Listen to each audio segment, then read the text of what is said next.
Dear students, production technology 2 के last chapter 6 introduction to computer integrated manufacturing अविकलित एकीकृत विनिर्माण का परिचय। हम इसमें ये देखेंगे कि जो हमारा मैन्युफैक्चरिंग प्रोसेस है, हम शुरू से पढ़ते आ रहे हैं कि मैन्युफैक्चरिंग प्रोसेस जो होता है वो एक रॉ मटेरियल को फाइनल प्रोडक्ट में बदलता है और ऐसे प्रोडक्ट में बदलता है जिसका डिज़ायर मार्केट में हो, जो मार्केट के लिए या ह्यूमन बीइंग के लिए यूजफुल हो। वैसे ही इसका अगर डेफिनेशन हमने का देखा जाए तो उत्पादन एक प्ररूपण प्रक्रम है, ट्रांसफॉर्मेशन प्रोसेस है, जिसके अंतर्गत मूल सामग्री यानी रॉ मटेरियल को अंतिम उत्पाद यानी फिनिश प्रोडक्ट्स जिसका बाज़ार में कोई मान ना हो उसमें परिवर्तित किया जाता है। अब इसके लिए जो है हमारा human labour, machine, energy, whatever the resources we required, उन सब का इसमें जो है योगदान होता है। नेक्स्ट जो होता है इसमें कि मैन्युफैक्चरिंग क्या होती है, तो मैन्युफैक्चरिंग की अगर डेफिनेशन दूसरे तरीके से देखा जाए तो विनिर्माण एक रूपांतरण प्रक्रम है जिसके द्वारा कच्चे पदार्थ को अंतिम उत्पाद में परिवर्तन किया जाता है। यह उत्पाद मशीनों, मानव श्रमिकों, उपकरणों, औजारों तथा ऊर्जा की सहायता से तैयार किया जाता है।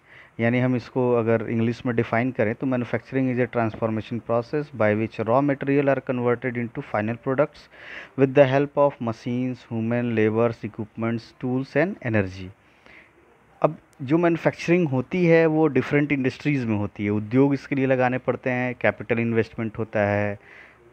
जो भी मैन्युफैक्चरिंग होगा वो कहीं ना कहीं किसी न किसी उद्योग में होगा। तो इंडस्ट्रीज वर्ड जो है, उद्योग शब्द का अर्थ ये है कि एक ऐसा व्यावसायिक संस्था या कंपनी जो श्रम, शक्ति, स्थान, पूंजी, सामग्री आदि का उपयोग, व्यवस्थापन तथा समायोजन, कोऑर्डिनेशन उत्पादों का अथवा सेवाएं के उत्पादन में करती हैं। इट मीन्स कि जो उद्योग है वो उद्योग में ये सारे एलिमेंट्स होने चाहिए, ये सारे फैक्टर्स होते हैं, ये सारे अंग हैं। श्रम मीन्स ह्यूमन लेबर, शक्ति मीन्स पावर सप्लाई, स्थान means the proper place for the factory, पूंजी मीन्स कैपिटल इन्वेस्टमेंट, सामग्री means you have to purchase raw material. और इन सबों के कोऑर्डिनेशन से ही हम उत्पाद अथवा सेवाओं को प्रदान कर सकते हैं, सर्विस भी कर सकते हैं, हम कुछ सेवाएं भी प्रदान कर सकते हैं। और दूसरी रही बात हमारी, तो हम इसमें प्रोडक्ट्स की भी मैन्युफैक्चरिंग कर सकते हैं। अब नेक्स्ट जो है हमारा, इसमें हम उद्योगों के प्रकार देखते हैं कि टाइप ऑफ इंडस्ट्रीज क्या हैं, कौन कौन से टाइप्स ऑफ इंडस्ट्रीज हैं हमारे। तो उत्पाद पर होने वाली क्रियाओं के आधार पे, on the basis of the processes on product, product पे कौन कौन से प्रोसेसेस होंगे उसके बेसिस पे पहला प्रकार हमारा इंडस्ट्री का होता है। और दूसरा उत्पाद की अवस्थाओं के आधार पर, on the basis of states of the product, कि क्या किस अवस्था में है, सॉलिड अवस्था में है कि लिक्विड अवस्था में है कि गैसियस अवस्था में है। तो पहला जो है उत्पाद पर होने वाली क्रियाओं के आधार पर, पदार्थ पर होने वाली क्रियाओं के आधार पर उद्योगों को दो भागों में बांटा जा सकता है। जो उन पे हम क्रिया कर रहे हैं, जो प्रोसेस कर रहे हैं, उसमें हम दो पार्ट में हमने बांटा, पहला मैन्युफैक्चरिंग इंडस्ट्री एंड दूसरा प्रोसेस इंडस्ट्री। तो मैन्युफैक्चरिंग इंडस्ट्री क्या होता है कि वे सभी उद्योग जिनका अंतिम उत्पाद यानी the final product can be countable, उसको प्रति नग में अगर हम उसकी गिनती कर सकते हैं तो वो हमारा मैन्युफैक्चरिंग इंडस्ट्री कहलाता है। Manufacturing industries are typically identified with discrete item productions. Example जैसे कार, मारुति उद्योग लिमिटेड जो है वो पर डे अपने 100 कार्स निकालती है। तो we are going to count the number of cars per day in their production. तो वो क्या है, प्रोडक्शन इंडस्ट्री है जहाँ हम प्रोडक्ट को काउंटेबल बना सकते हैं। कंप्यूटर इंडस्ट्री है जहाँ कंप्यूटर की मैन्युफैक्चरिंग हो रही है कि पर डे कितने कंप्यूटर्स हम बना रहे हैं असेंबल करके, तो वो हम प्रति नग गिन सकते हैं। प्रति जो है हमारा, उसको हम काउंट कर सकते हैं। तो नेक्स्ट जो हमारा है कि एग्जाम्पल जैसे मशीन टूल हमने बनाया, तो कोई कंपनी जो है वो मशीन टूल बना रही है, तो मशीन टूल बनाने के भी कई सारे जो हैं उसको भी काउंटेबल है, तो वो सारे इंडस्ट्री को हम कहते हैं मैन्युफैक्चरिंग इंडस्ट्री। दूसरा जो है इसमें जो on the basis of the production process, क्रिया के आधार पे जो है वो है दूसरा हमारा प्रोसेस इंडस्ट्री, प्रक्रम उद्योग। तो वे उद्योग जिनका उत्पादन गिना नहीं जा सकता है पर प्रक्रमण द्वारा लगातार बनता रहता है, प्रक्रम उद्योग कहलाते हैं। मतलब we can not count and we continuously produce the product with the crude product. तो ऐसे इंडस्ट्रीज को प्रोसेस इंडस्ट्री कहते हैं। Example, process industries are those in which production of continuous type is going on, such like chemical plant, plastic plants, steel plant, cement plant, soap plant, petroleum products and food processing। मैं एक case study लेता हूँ आपको process industry को दिखाने के लिए। Refinery process, refinery जो प्लांट्स होते हैं, सपोज इंडियन ऑयल का रिफाइनरी मथुरा में है, तो मथुरा में क्या है कि क्रूड ऑयल आया। When the crude oil come to the refinery plant of Mathura, then it will go in process, उसका प्रोसेस होगा। And with the process we come to know कि how many products we are going to manufacture with the crude oil, हम कितने जो है उत्पाद उस कच्चे तेल से बना सकते हैं। तो सबका एक सिस्टम होता है, एक स्टेशन होता है। क्रूड ऑयल पहला स्टेशन पे गया तो वहाँ वो रिफ़ाइन हुआ, तो सबसे पहला जो प्रोडक्ट हमारा आया वो एटीएफ आया, aviation turbine fuel. Aviation turbine fuel refine होके उसका जो रिजर्वायर है उसको वहाँ पे हमने फिक्स कर दिया। फिर जो है नेक्स्ट जो हमारा पाइपलाइन सिस्टम से ही वो ऑयल जो है चला गया दूसरे स्टेशन पे, वहाँ उसको रिफ़ाइन किया, उसकी प्रोसेसिंग की गई, तो वहाँ हमें मोटर स्पिरिट मिला। Motor spirit is the technical name of petrol. Petrol is the general name we know, but in the technical the specification of petrol is motor spirit.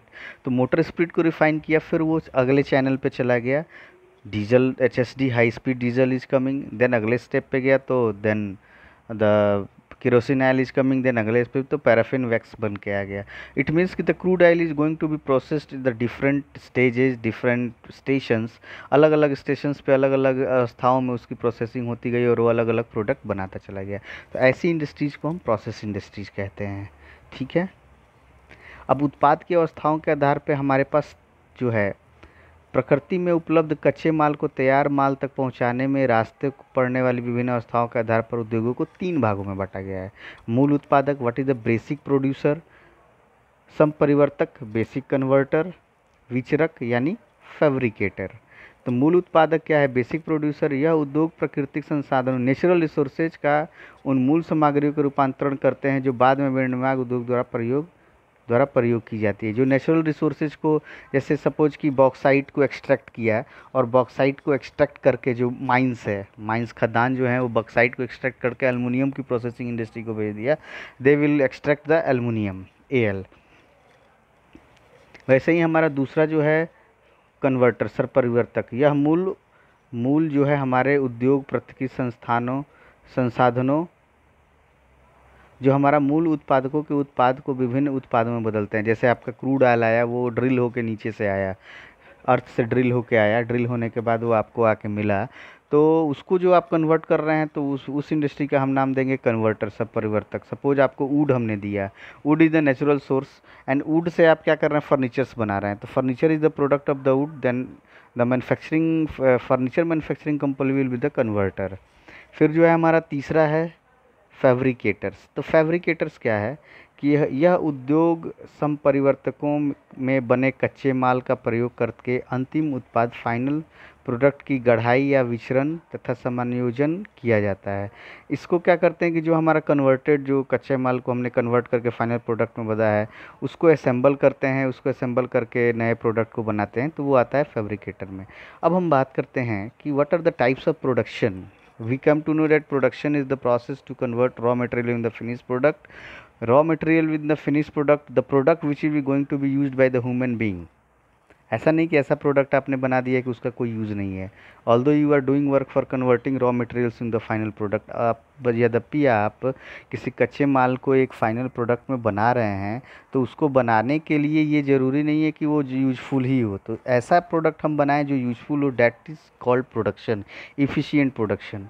अब हम बात करते हैं कि हमारे पास प्रोडक्शन के 3 टाइप्स हैं। पहला टाइप जॉब शॉप प्रोडक्शन, दूसरा टाइप बैच प्रोडक्शन यानी समूह प्रोडक्शन, तीसरा टाइप मास प्रोडक्शन यानी बृहद उत्पादन यानी मास प्रोडक्शन।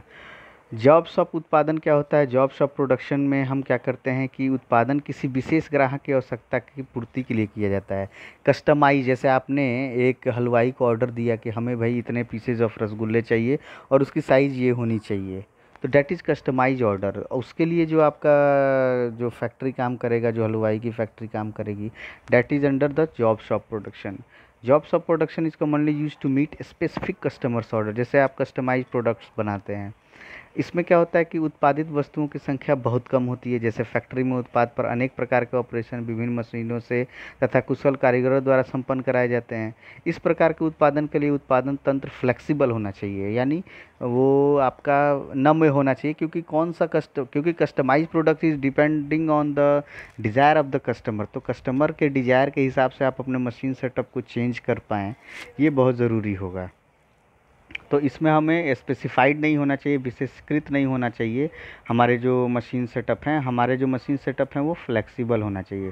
तो इस प्रकार के उत्पादन तंत्र में प्रत्येक के उत्पाद की मात्रा एवं जो हमारा प्रोडक्शन रेट है, volume and the rate of the production is slow. जैसे हवाई जहाज़ बनाने का कस्टमाइज ऑर्डर आपने दे दिया है, स्पाइस जेट का जो है कस्टमाइजेशन अलग होता है, इंडिगो का कस्टमाइजेशन अलग होता है, इंडियन एयर इंडिया का अलग होता है, जो है जेट एयरवेज का अलग होता है। तो that depends upon the customer. तो इसकी प्रोडक्शन रेट जो होती है वो कम होती है। मशीन टूल्स, पानी के जहाज़ बनाना हो गए, कोई प्रोटोटाइप्स बनाने हो गए। दूसरा हमारा जो टाइप आता है वो आता है हमारा बैच प्रोडक्शन। तो बैच प्रोडक्शन क्या होता है कि इस प्रकार के उत्पादन में समान उत्पादों के समूह में बनाया जाता है। This category involves the manufacture of medium size lots of same product. मतलब सेम प्रोडक्ट, यानी सपोज आपने एक मशीन टूल बनाया, एक सिंगल पॉइंट कटिंग टूल बनाया है। तो सिंगल पॉइंट कटिंग टूल एक कंपनी आपसे ख़रीदी, उसके 1 साल में वो कटिंग टूल्स उसके समाप्त हो गए, तो फिर से आपको रीऑर्डर उसने किया, तो that will come under the batch production. आप 100 पीस उसके जो कटिंग टूल को बनाएंगे तो वो आ जाएगा आपके बैच प्रोडक्शन में। फिर हमारा जो है, जब किसी ग्राहक की आवश्यकता पुनरावृत्ति रिपीटेशन होती है, तो उसकी आवश्यकता के अनुरूप उस वस्तु की निश्चित संख्या में बैच के रूप में उत्पादन किया जाता है, इसलिए उसे हम समूह उत्पादन यानी बैच प्रोडक्शन कहते हैं। अब एग्जाम्पल क्या है, इसमें हम जो है सेमी ऑटोमेटिक मशीन्स का यूज करते हैं, जनरल मशीन्स का यूज करते हैं। एक ग्राहक के आदेशों की पूर्ति के बाद फैक्ट्री के दूसरे ग्राहक के आदेशों को पूरा करने के लिए आवश्यकता अनुसार परिवर्तन किया जाता है। सपोज कि एक जो है Shri Ram piston and rings है, वो पिस्टन एंड रिंग्स बनाता है डिफरेंट कंपनीज के लिए, हीरो के लिए भी बनाता है, होंडा के लिए भी बनाता है, और आपके डिफरेंट जो कंपनीज हो गई हमारे हिसाब से, जो यामाहा के लिए भी बनाता है। तो ये सारी कंपनीज़ के लिए जब वो बनाएगा तो आपको क्या होगा कि अपने सेटअप्स को बार बार चेंज करना होगा, क्योंकि उसके नामकरण के लिए भी चेंज करना होगा। ठीक है। उसके बाद जो है हमारा आता है तीसरा टाइप की जो है वो है मास प्रोडक्शन, बृहद उत्पादन जिसे हम कहते हैं। मास प्रोडक्शन क्या है कि हमारा मास प्रोडक्शन इस प्रकार के उत्पादन में एक ही प्रकार के जो है हमारे जो प्रोडक्ट हैं, वो जो एक प्रकार के प्रोडक्ट हैं उनको लगातार हम अधिक मात्रा में बनाते हैं। सपोज ब्रेड हम बना रहे हैं, तो जब हम ब्रेड बना रहे हैं तो एक ही ब्रेड के अलग अलग टाइप्स है, तो जो एक लॉट का ब्रेड है वो मास प्रोडक्शन में एक ही टाइप का ब्रेड जो आप लगातार बनाते जाएंगे। उसके बाद क्या होता है हमारा कि इस उत्पादन में विशेष प्रयोजनों मशीन यानी स्पेशल पर्पस मशीन या स्वचालित मशीन यानी ऑटोमेटिक मशीन्स का प्रयोग होता है। इससे उत्पादकता बहुत अधिक बढ़ जाती है।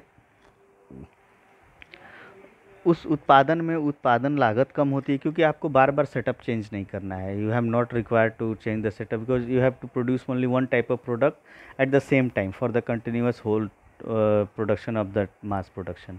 तो आपको क्या करना है कि इसमें उत्पादक लागत इसलिए कम हो जाएगी क्योंकि आपको इन सब चीज़ों में टाइम कम देना होगा। अब जो हमारा मास प्रोडक्शन होता है, जो बृहद उत्पादन होता है, वो बृहद उत्पादन जो होता है हमारा वो 2 प्रकार का होता है। पहला जो बृहद उत्पादन होता है वो हमारा होता है क्वांटिटी प्रोडक्शन, मात्रा उत्पादन, और दूसरा जो होता है वो हमारा फ्लो प्रोडक्शन होता है यानी प्रवाह उत्पादन। तो क्वांटिटी उत्पादन में हम क्या करते हैं, इस प्रकार के बृहद उत्पादन तंत्र में एक ही प्रकार का उत्पाद या पार्ट किसी मानक मशीनी औजार या उस पर निरंतर बनाया जाता है। यानी जो क्वांटिटी हमारा जो प्रोडक्शन है, उस क्वांटिटी प्रोडक्शन में हम क्या करते हैं कि एक ही प्रकार का उत्पाद, मतलब there is only one type of product we are going to manufacture with the specified standards. जो कंपनी आपको ऑर्डर दी, उस कंपनी ने आपको एक मानक दिया कि साहब हमें इस मानक पे ये क्वांटिटी में ये प्रोडक्ट चाहिए, तो डैट इज़ स्पेशलाइज्ड। एक ही प्रोडक्ट आपको बनाना है और उसके मानक के अनुसार बनाना है, तो इसमें उत्पादकता की जो प्रोडक्टिविटी होती है वो ज़्यादा होती है। जैसे कि आपको प्रेस पे आपने सपोज आपको वाशर्स बनाने हैं, तो एक टाइप का एक डाई एंड पंच आपने as per the requirement of the customer you select the die and punch, the dia of die and punch, और उससे आप ब्लैंकिंग ऑपरेशन करते गए, आपका वाशर बनता चला गया। तो मोल्डिंग मशीन्स में भी वही चीज़ें हैं। ऑटोमेटिक मशीन्स होती हैं, इसमें हम यूज करते हैं। तो इसमें जो हमारा उत्पादन दर होता है वो बहुत अधिक बढ़ जाता है, क्योंकि we are not required to sub change the raw material in the machine tool frequently. उसके बाद हम क्या करते हैं कि मात्रा उत्पादन के उदाहरण में nut bolt screw rivet hardware parts ये सारे हम आदि बना देते हैं। दूसरा हमारा आ जाता है कि हमारा उत्पादन फ्लो प्रोडक्शन क्या है। यह भी एक प्रकार का बृहद उत्पादन तंत्र है जिसमें एक प्रकरण निरंतर चलता रहता है तथा कोई एक वस्तु जैसे रसायन खाद सामग्री आदि निरंतर बनी रहती है। यदि कोई मशीन पार्ट विभिन्न ऑपरेशन कराने के लिए एक मशीन से दूसरी मशीन पर फ्लो करके, जैसे रिफाइनरी का मिल्क डेयरी प्रोडक्ट का हमने एग्जांपल दिया था, जैसे डेयरी मिल्क में आपने मिल्क प्रोडक्ट्स की हम बात करें तो जो कच्चा दूध आया उसको सबसे पहले आपने रिफाइन किया और फुल क्रीम दूध बना दिया, फिर उसको अगले स्टेज पे ले गए ट्रांसफ़र किया और उसमें टोन्ड दूध बना दिया, फिर अगले स्टेज पे ले गए तो उसको कुछ अलग प्रोडक्ट्स बना दिए। रिफाइनरी में भी हमारा यही होता है कि हम क्या करते हैं, रिफाइनरी में कि क्रूड ऑयल को अलग अलग टाइप के प्रोडक्ट्स हम बनाते रहते हैं ट्रांसफ़र करके। तो इन सब टाइप के प्रोडक्शन जो होते हैं वो हमारे आते हैं फ्लो प्रोडक्शन में। अब हम बात करेंगे इनपुट्स ऑफ मैन्युफैक्चरिंग कि what are the inputs of manufacturing, विनिर्माण के निवेश क्या हैं। तो सबसे पहला जो है, इस किसी भी प्रकार के विनिर्माण के लिए निम्न 5 इनपुट्स की आवश्यकता होती है। मूल सामग्री, whenever you are going to produce any product तो सबसे पहले आपको रॉ मटेरियल की ज़रूरत पड़ेगी। सपोज आप चॉकलेट बनाने जा रहे हैं तो you have to require the raw material like milk and syrup and salt and sugar, जो भी चीज़ें हैं। फिर जो दूसरी चीज़ होती है वो हमारा मशीनें एवं उपकरण, we have to find out the machines and the equipments कि जो आपका रॉ मटेरियल है उसको प्रोसेस करने के लिए उस सुटेबिलिटी के अनुसार ही आपका जो है मशीन टूल और इक्विपमेंट होना चाहिए। औजार और स्थापक, टूल्स एंड फिक्चर्स अच्छे होने चाहिए कि टूल्स को आपने अच्छे से फिक्स किया और वर्क मटेरियल को अच्छे से फिक्स किया। Energy is the real source of production. अगर एनर्जी नहीं मिलेगी तो आपका जो प्रोडक्शन का प्रोसेस है वो स्टार्ट नहीं हो पाएगा। और सबसे इम्पॉर्टेंट है श्रम, labour man power is very important to run all the things. आपने सारी चीज़ें जुटा ली, चारों इनपुट्स को जुटा ली, अगर आपके पास मैन पावर नहीं है तो you are not going to produce any product. तो ये पांचों एक दूसरे पे डिपेंडेंट हैं। We can say that they are correlated to each other. If you have raw material then you must have machine tools and equipment, you must have tool and fixture, you must have energy and must have labor। इन सारी चीज़ों का जो है जो coordination है that should be a very proper channel. Raw material क्या है, तो रॉ मटेरियल किसी भी तैयार उत्पाद के विनिर्माण में प्रयुक्त होने वाली वस्तुएं मूल सामग्री कहलाती हैं। जैसे बोल्ट को बनाने के लिए फैक्ट्री में आपको वायर बार चाहिए, जबकि एक ऑटोमोबाइल में स्कूटर मोटर साइकिल बनाने के लिए बोल्ट की मूल सामग्री है। बोल्ट अगर नहीं होगा तो आप सारे पार्ट्स को असेंबल नहीं कर पाएंगे। मशीनें उपकरण, मशीन टूल एंड इक्विपमेंट, तो मूल सामग्री को अंतिम उत्पाद में बदलने के लिए हम क्या करेंगे कि जो हमारा जनरल मशीन है उपकरण है उसकी आवश्यकता होती है। ये मशीनें उपकरण उत्पादन समय को न्यून करके उत्पादन दर को बढ़ाने में सहायक होती हैं। कभी कभी उत्पाद की ज्यामिति और प्रस्कृतता के कारण उनसे मशीनों की सहायता से बनाना आवश्यक होता है। तो हमारी जो as per the requirement of the product उसकी ज्योमेट्री हम उस हिसाब से बनाते हैं। औजार और स्थापक, टूल एंड फिक्चर्स का क्या रोल है, तो मशीन तथा उपकरणों पर कच्चे माल को तैयार उत्पाद में बदलने के लिए डिफरेंट ऑपरेशंस करने पड़ते हैं। उसके लिए टूल और फिक्चर की आवश्यकता होती है। अलग अलग मशीनों पर अनेक प्रकार के टूल्स हम यूज करते हैं। मल्टी टूल करते हैं, single point cutting tool use करते हैं। उसको बांधने के लिए हम कार्यखंड को बांधते हैं, तब जाके उस पर हम कोई भी ऑपरेशन करते हैं। तो उसको बांधने के लिए जो है हमारा जो फिक्चर है वो इस्तेमाल में आएगा। एनर्जी मतलब मशीनों को चलाने के लिए ऊर्जा की आवश्यकता होगी। बिना मशीनों को चलाए हम कैसे जो है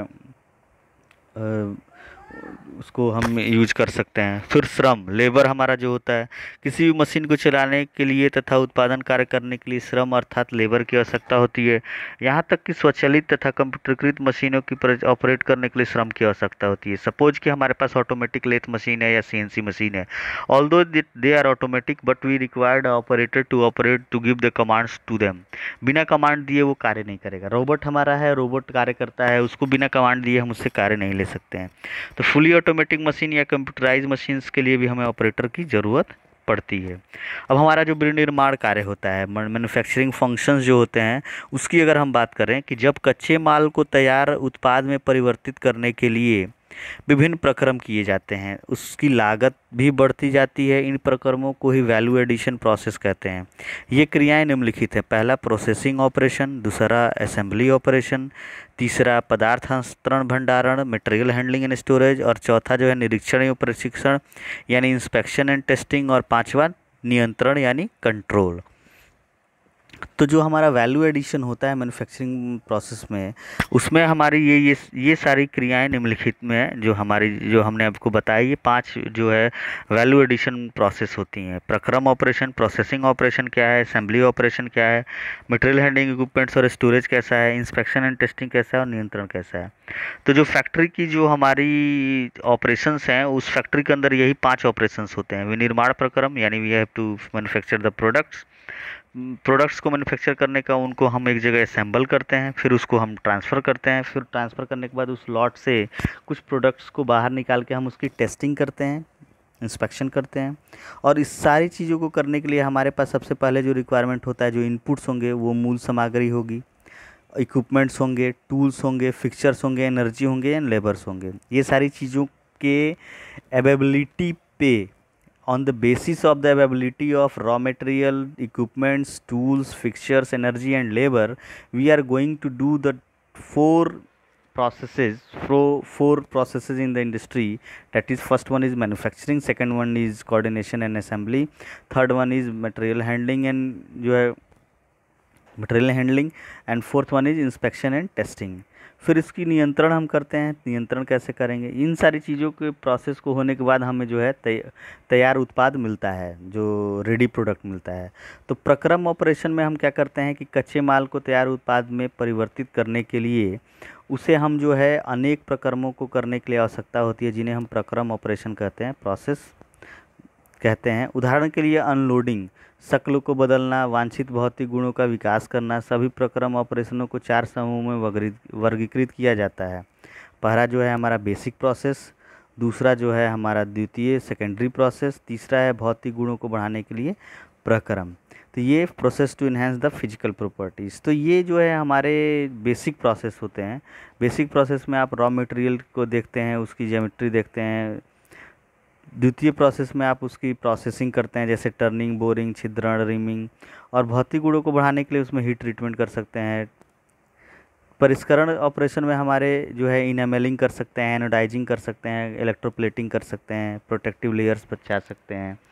फिर जो है हमारा संयोजन ऑपरेशन, असेंबली ऑपरेशन में सारी चीज़, जैसे वेल्डिंग हो गया, ब्रेजिंग हो गया, सोल्जरिंग हो गया। मटेरियल हैंडलिंग इक्विपमेंट में हम क्या करेंगे कि ये जो प्रोडक्ट हमारा तैयार होगा उसे भंडारण की जगह पे स्वचालित लेके जाना। इंस्पेक्शन और टेस्ट में क्या करेंगे कि जब हमारा फिनिश प्रोडक्ट जो कंप्लीट हो गया उसकी इंस्पेक्शन करेंगे कि वो हमारा as per the requirement of the customer है कि नहीं, जैसा कस्टमर ने ऑर्डर दिया था उसी मानक पे वो बना है या नहीं बना है। फिर हम क्या करेंगे कि कंट्रोल, तो कंट्रोल में हम क्या करेंगे कि जो भी विभिन्न संक्रियाओं को नियंत्रण में रखना अत्यंत आवश्यक होता है, क्योंकि वो योजनाबद्ध तरीक़ों से काम करती है या नहीं है। जो हमारा प्लानिंग हुआ है, जैसे हमने इसके पहले वाले चैप्टर्स में ये देखा था कि EPDCA जो है, evaluate, plan, do, check, act, जो हमारा एक फिलॉसफी है जीरो डिफेक्ट का, तो वो उसके अकॉर्डिंग काम कर रहा है कि नहीं, वो हमारा कंट्रोल प्रोसेस होता है। क्योंकि कंट्रोल प्रोसेस में हम ये पता लगा लेते हैं कि जो हमारा मानक के अनुसार हमारा प्रोडक्ट जो है वो डेवलप किया जा रहा है या नहीं किया जा रहा है। फिर जो है हमारा कैड कैम, इसका अगला टॉपिक जो है वो कैड कैम है कि कंप्यूटर एडेड डिज़ाइन क्या है, कंप्यूटर एडेड मैन्युफैक्चरिंग क्या है। तो computer aided design can be defined as any design activity that involves the effective use of computer to create, modify और document an engineering design। ठीक है, किसी भी प्रकार के अभिकल्पन कार्य जैसे इंजीनियरिंग डिज़ाइनों का विकास, विश्लेषण अथवा प्रबंधन आदि कंप्यूटर का प्रयोग किया जाए तो हम इसे कंप्यूटर एडेड डिज़ाइन कहते हैं। सपोज पहले के ज़माने में क्या होता था कि जब हम डिज़ाइन बनाते थे तो डिज़ाइन हमारा मिनी ड्राफ्टर से बनता था, ड्राफ्टर से बना के हम उसको देते थे, उसे चेक करते थे, बहुत सारे वेस्टेज होते थे। अब क्या है, जो सॉफ्टवेयर्स हमारे ऑटो कैड डिज़ाइन के जो डिफरेंट वर्जन्स आ गए हैं, 2020 अगर वर्जन्स ले लें, तो हम ऑटो कैड पे जो डिज़ाइन बनाते हैं उस डिज़ाइन को हम क्या करेंगे कि एनालिसिस भी उसकी कर लेंगे कि कौन सा मेंबर कितना स्ट्रेस सह रहा है, कौन सा मेंबर कितना टेम्परेचर तक सहेगा, उसकी डाया कितनी है तो कितना लोड सहेगा, उसकी फ्लेक्सिबिलिटी क्या है। तो ये सारी चीज़ों का एनालिसिस और ये सारी चीज़ों की जो ड्राइंग, जो कॉम्प्लेक्स ड्राइंग है, वो अगर हम कंप्यूटर के माध्यम से अगर बनाना करते हैं तो वो जो होता है उसे हम कंप्यूटर एडेड डिज़ाइन कहते हैं। ठीक है। और जो है हमारा कंप्यूटर एडेड डिज़ाइन है, इसका ऑब्जेक्टिव क्या है, नेक्स्ट जो हमारा टॉपिक है, हम ये देखेंगे कि जो हमारा कंप्यूटर एडेड डिज़ाइन है उसका ऑब्जेक्टिव क्या है, what is the objective to use CAD system. तो जो हमारा कैड सिस्टम है उसके ऑब्जेक्टिव में अगर सबसे पहला पॉइंट मैं देखूं तो डिज़ाइनर की उत्पादकता में वृद्धि करना, productivity of the designer should be increase. अगर मिनी ड्राफ्टर से वही ड्राइंग वो बनाता है तो उसे काफ़ी समय लगेगा और उसकी एक्यूरेसी में भी जो है काफ़ी दिक्कत आएगी। तो उस एक्यूरेसी को ठीक करने के लिए जो है हमें सबसे पहला जो हमारा ये पॉइंट है कि उस एक्यूरेसी को ठीक करने के लिए जो है हम सबसे पहले क्या करते हैं, कैड सिस्टम को इम्प्लीमेंट करते हैं। अब नेक्स्ट लेक्चर में हम और सारे objectives of the CAD system देखेंगे। Thank you.